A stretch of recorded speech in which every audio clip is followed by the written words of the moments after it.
Live and local with coverage you can count on. This is WNEM TV5 News at 6.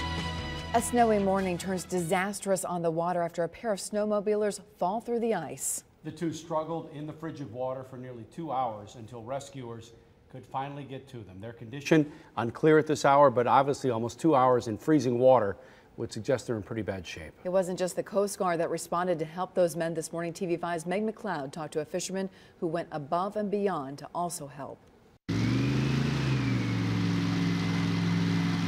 The U.S. Coast Guard raced to Saginaw Bay's hot ponds near Consumers Energy power plant this morning. Wayne Thomas Rona was heading out to his ice fishing shanty around 5:30 when he and his friends heard cries for help. My buddy Ray Berg, he hollers, says, "Hey, somebody's screaming, somebody's screaming." Amidst the morning darkness, Rona and 3 others raced toward the screams to find 2 men in the water, 24-year-old Eric Molina clinging to a shanty and 48-year-old Alan Pirro gasping for air. Just saying, "Oh," like that, and then he just went underwater. Rona and his friend tied both Vassar men to their 4-wheeled boat. Meanwhile, another friend called 911 to dispatch the Coast Guard around 8 a.m. Molina and Pirro were in the frigid waters for at least 2 hours, but Rona would not give up on them. "I'm not letting you die. I'll get you. I'll get you." So I kept hollering, "I'll save you." Minutes later, the Coast Guard arrived. Got him on the airboat and brought him back to the station where EMS was here.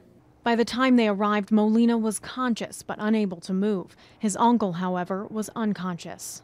U.S. Coast Guard Petty Officer Olin Darby says the hot ponds are notorious for weak ice. The ice around Consumers Power Discharge, or the hot ponds, is much warmer than anywhere else in the bay and in the rivers. Rona says tragedies like this could be prevented, though. They need to put buoys up out there and say, "Open danger, open water." Despite what was a terrifying morning, Rona says he would do it again in a heartbeat. You see somebody that's in danger, you just go and react.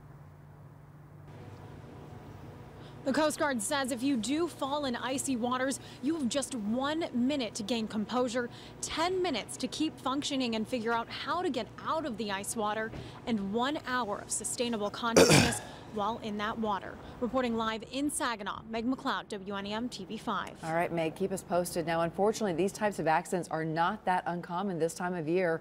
In today's fast feed,